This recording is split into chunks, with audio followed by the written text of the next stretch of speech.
Bienvenue à vous, chers téléspectateurs. Voici les faits saillants de l'actualité.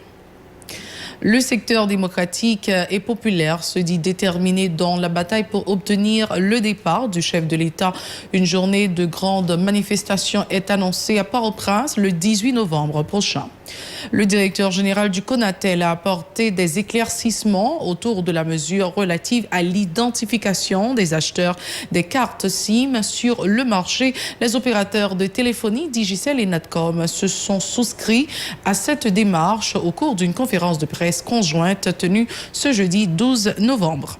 Le Conseil supérieur du pouvoir a pris le contre-pied des déclarations du ministre de la Justice et de la Sécurité publique concernant la certification des magistrats dans une correspondance en date du 11 novembre. Contrairement aux propos du ministre Rockefeller Vincent, le ministère de la Justice avait bel et bien été représenté dans la commission travaillant sur le processus de certification des juges selon le CSPJ. Le ministre de la Justice et de la Sécurité publique a promis de mettre les gangs armés hors d'état de nuire avec l'option tolérance zéro. Ils seront poursuivis dans leur dernier retranchement, a lancé Rockefeller Vincent en conférence de presse ce jeudi. Restez branchés, la détail c'est tout de suite. Si vous jugez que cette vidéo est intéressante, n'hésitez pas à liker et partager la vidéo. Et surtout, n'oubliez pas de vous abonner à cette chaîne et activer la cloche de notification pour ne pas louper aucune de nos vidéos. Merci d'être encore des nôtres. Voici les détails du journal.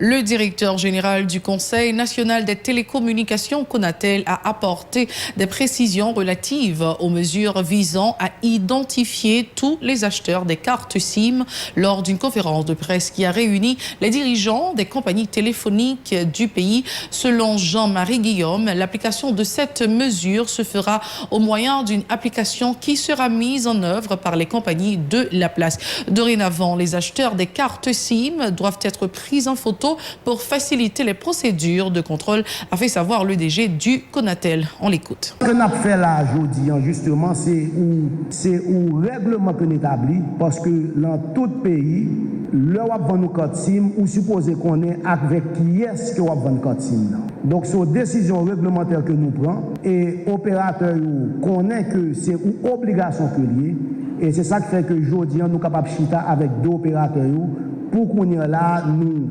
démontrer tout le monde que nous pouvons aller en réalité vers l'enregistrement des cartes SIM. Donc, Jean-Claude Pral fait qu'on y est, processus c'est qui ça? Le ou pour la carte SIM, opérateur prend photo carte d'identité à travers ou application que y a mettez dans téléphone intelligent que vendeur a gagné. Le photo ça apprend. OK, application a déchiffré tout ça qui l'en pièce d'identité. Donc, vendeur n'est pas capable de changer en rien l'information que l'application a rentrée. Et l'information, ça, il a acheminé vers l'opérateur. Et c'est leur opérateur fin vérifier que information, information sur le code d'identité. C'est à partir de ce moment que code SIM l'a fonctionnel. De son côté, le PDG de la Digicel dit voir d'un bon œil l'adoption de cette nouvelle mesure. Martin Booth promet que la compagnie qu'il dirige va emboîter le pas en ce sens, en dépit du fait que la nouvelle application qui sera utilisée requiert un peu plus de temps. Martin Booth. Le 3 novembre, le Conatel a commencé avec la campagne de sensibilisation. Nous-mêmes également, on a commencé à sensibiliser nos réseaux de vente à travers le pays pour remettre les points sur les i qu'ils ont l'obligation à tout moment d'identifier les cartes SIM. Maintenant, on va voir que même quand on fait la démo de l'application, c'est une application qui est en cours de développement. Il faut qu'on la finalise complètement, donc cela va prendre quelques semaines en plus. Et puis, il faut tout le temps et la logistique nécessaire pour déployer cette solution à travers le pays.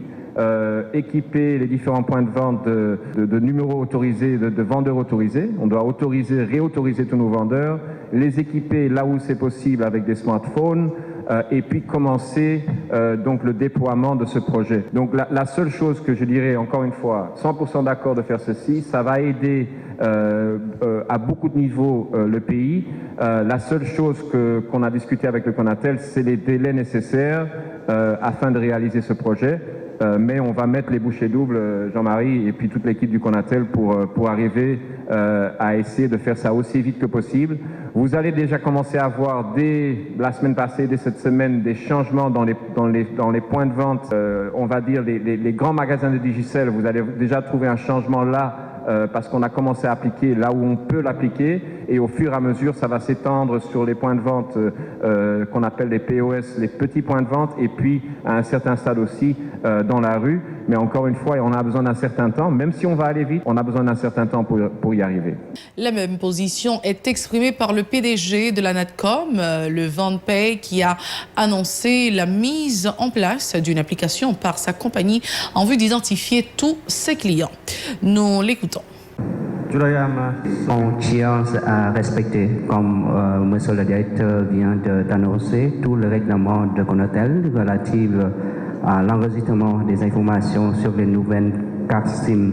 Et comme convenu aussi avec d'autres opérateurs et régulateurs, la NATCOM aussi dans une période, en pleine période sur la finalisation des logiciels, et surtout sur la période d'amélioration de la qualité du réseau dans tous les territoires jusqu'aux zones rurales.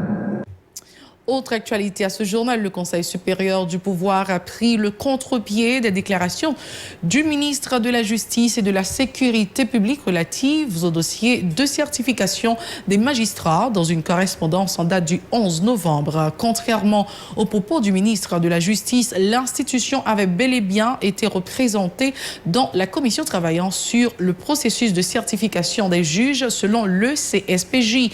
Cette décision a été adoptée conformément à l'article 70 de la loi portant statut de la magistrature, a poursuivi cette note du CSPJ. Le titulaire du ministère de la Justice et de la Sécurité publique n'a pas mis du temps pour réagir après cette correspondance du Conseil supérieur du pouvoir judiciaire. Le droit de mettre à l'écart les magistrats évoluant dans le système judiciaire ne revient pas au CSPJ, a soutenu Rockefeller Vincent.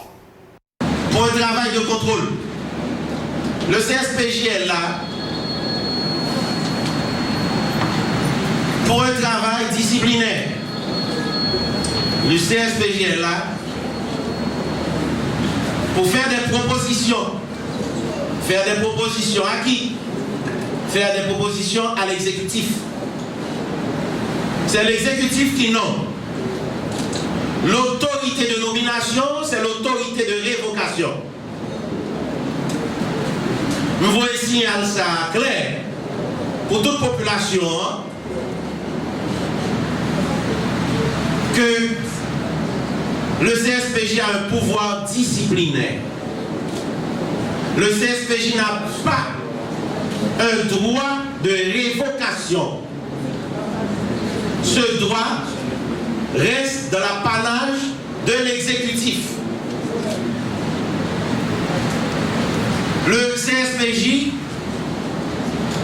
il produit des propositions à l'exécutif pour un juge capable de nommer, capable de gagner une commission de 7 ans ou bien de 10 ans. Le CSPJ, il fait l'islam, il voyait par ministre justice et ministre justice lui-même, il achemine au chef de l'exécutif. Le ministre de la Justice et de la Sécurité publique a promis que les gangs armés seront poursuivis dans leur dernier retranchement. Rockefeller Vincent, qui réagissait sur le climat d'insécurité qui prévaut dans le pays, a précisé qu'aucune forme de tolérance ne sera accordée aux criminels, quelle que soit leur origine. Rockefeller Vincent était au micro de Wesley Jean-Baptiste et Wilkins Moïse. La situation est grave, mais elle est sous contrôle. De multiples enquêtes et opérations ont été conduites en vue de traquer les voyous qui sèment la peine et le deuil dans les familles haïtiennes. Messieurs les représentants du directeur général de la police nationale, je vous passe des instructions fermes et claires en vue d'adopter des mesures sévères à l'encontre de ces bandits qui constituent un cancer pour la bonne marche du pays en général. je vous enjoins de prendre toutes les dispositions préventives et répressives nécessaires afin de les traquer jusqu'à leur dernier retranchement. Toutes les structures de sécurité du pays doivent être sur leurs pieds de guerre. J'exige de la PNH de lancer une opération tolérance zéro contre le kidnapping qui décapitalise toutes les couches de la société et qui nuit à la quiétude d'esprit.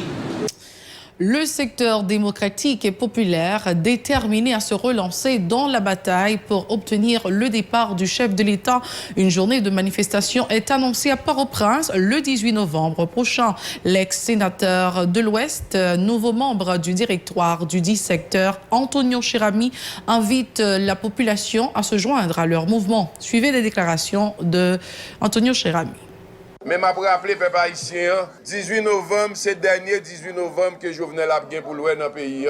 Il n'y a pas de chance pour l'autre 18 novembre encore. Et ma plan son appel à tous les outils politiques qui ont réfléchi, qui ont agi dans le pays pour me dire, nous avons fait tout sacrifice nécessaire pour ne pas créer confusion dans la tête de la population. Parce que 18 novembre, ça, depuis nous rater, le peuple a raté un gros coup. Nous connaissons sa date, ça représente, c'est date combat, c'est date bataille, qui pas doit avoir confusion et qui doit être clair.